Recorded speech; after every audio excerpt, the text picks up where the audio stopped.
अस्सलाम वालेकुम। आज हम बात करेंगे एस्थमा के कंट्रोल के बारे में, जिसको दमा कहते हैं। और इसकी क्या वजूहात होती हैं और ये कंट्रोल में क्यों नहीं आता, और क्या हम ऐसी दवाइयाँ किस तरह से लें जिससे ये बार बार जो प्रॉब्लम होती है एस्थमा की, दमा के अनकंट्रोल होने की, यानी बार बार ये प्रॉब्लम आ जाता है, इसकी क्या वजूहात हैं और ये क्यों नहीं सही तरीके से कंट्रोल हो पाता, काबू में आ पाता। एस्थमा एक ऐसी बीमारी है जो कि सीज़न चेंजेस की वजह से लोगों को प्रॉब्लम करती है, यानी वो बढ़ जाती है जब सीजनल चेंजेस आते हैं, जब ठंडक होती है या बहुत गर्मी आ जाती है, या फिर जब मौसम सर्दी से गर्मी में जाता है या गर्मी से सर्दी में जाता है। तो जिन लोगों को एस्थमा का प्रॉब्लम होता है वो एग्रेवेट होता है और इसकी वजह से वो परेशानी का शिकार होते हैं। इसकी जो सबसे बड़ी वजह है वो ये है कि आम तौर पर मरीज़ों को इस बात का पता नहीं होता कि जो उनको दवाइयाँ दी जा रही हैं उनका असल मकसद क्या है और वो किस किस तरीके से इस्तेमाल करनी चाहिए।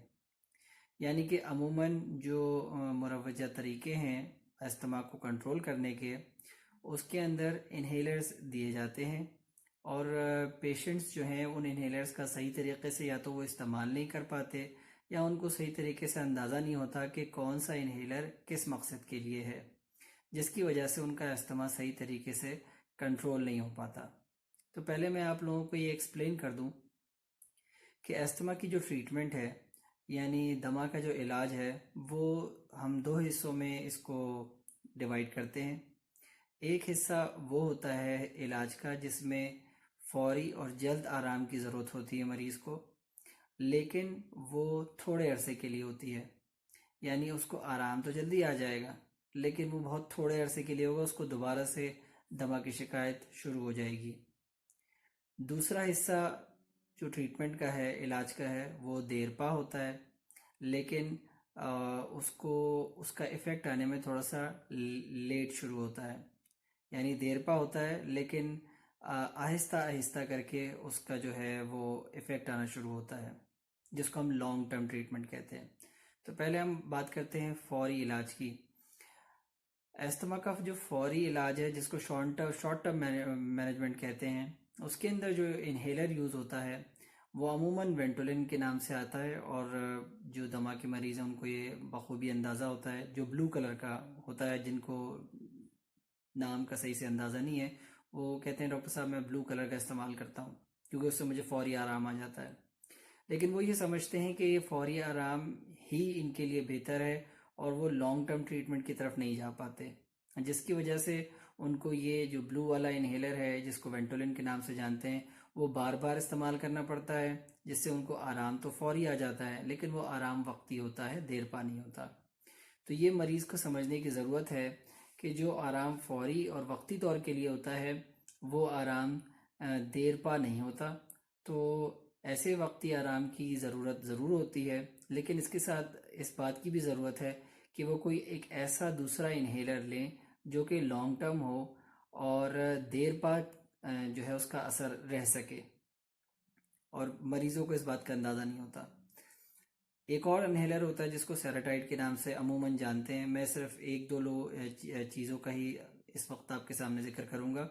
और उसके अंदर सल्मेट्रॉल होता है और एक फ्लूटिकोर्टिसोन, एक स्टीरॉयड इन्हेलर होता है जो कि देर पा आराम के लिए होता है। और मरीज़ आमतौर पे ये शिकायत करते हैं कि डॉक्टर साहब मैं ये पर्पल वाला इन्हेलर यूज़ करता हूँ लेकिन उससे मुझे कोई फ़ायदा नहीं होता, तो इसलिए मैं छोड़ देता हूँ। ये बहुत बड़ी गलती है उनकी, क्योंकि ये इन्हेलर जो है ये फौरी आराम के लिए नहीं होता,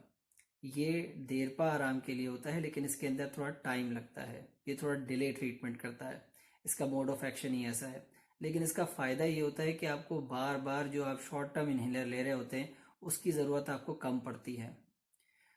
तो असल में होना ये चाहिए कि मरीज़ को, जब खुदा न खास्ता जिन मरीज़ों को दमे की शिकायत है, उनको शॉर्ट टर्म और लॉन्ग टर्म स्टार्ट दोनों साथ करने चाहिए, और उनको इस बात का पता होना चाहिए कि ये जो पर्पल वाला जिसको लॉन्ग टर्म इन्हेलर कहते हैं उसका असर देर में आना शुरू होता है और देर तक रहता है। तो अगर उनको फौरी आराम की ज़रूरत है तो फौरी आराम के लिए वो पर्पल वाला इन्हेलर इस्तेमाल नहीं करेंगे, بلکہ فوری آرام کے لیے وہ بلو والا انہیلر استعمال کریں گے جس کو وینٹولن کہتے ہیں.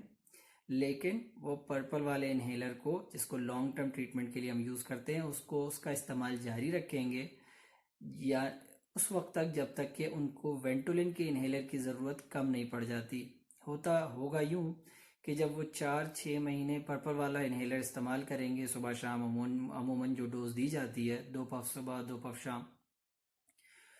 جب وہ استعمال کرنا شروع کریں گے تو آہستہ آہستہ کر کے ان کو وینٹولن انہیلر کی ضرورت کم ہو جائے گی، اور وہ جو پرپل والا انہیلر ہے جس کو وہ صبح شام ریگولرلی لے رہے ہوں گے اس کی وجہ سے ان کے دمہ کی شکایت کے اندر جو اس کی فریکوینسی ہے، یعنی بار بار اس کی شدت کے اندر بھی کمی آئے گی اور اس کی فریکوینسی بھی کم ہوگی اور اس کی انٹینسٹی بھی کم ہوگی، اس کی شدت میں بھی کمی آئے گی اور بار بار وینٹولن کی ضرورت بھی نہیں پڑے گی.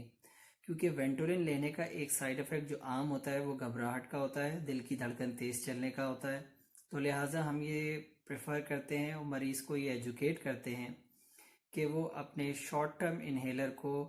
مین سٹے نہ بنائے، یعنی اپنی علاج کا میجر حصہ نہ سمجھے، بلکہ یہ ایک وقتی طور کا آرام ہے جس سے ان کو آہستہ آہستہ کر کے ان کو کم کرنا ہوگا. اور یہ جو پرپل والا انہیلر ہے جس سے ان کو لگ رہا ہے کہ کوئی فائدہ نہیں ہو رہا، لیکن اصل میں وہ مین ٹریٹمنٹ وہ رہتا ہے، اور وہ آہستہ آہستہ کر کے جب اس کا لیول اچھا ہو جاتا ہے باڈی میں تو ایستھما کی شکایت جن لوگوں کو ہے وہ ان کو بار بار تنگ نہیں کرتا اور اس طریقے سے وہ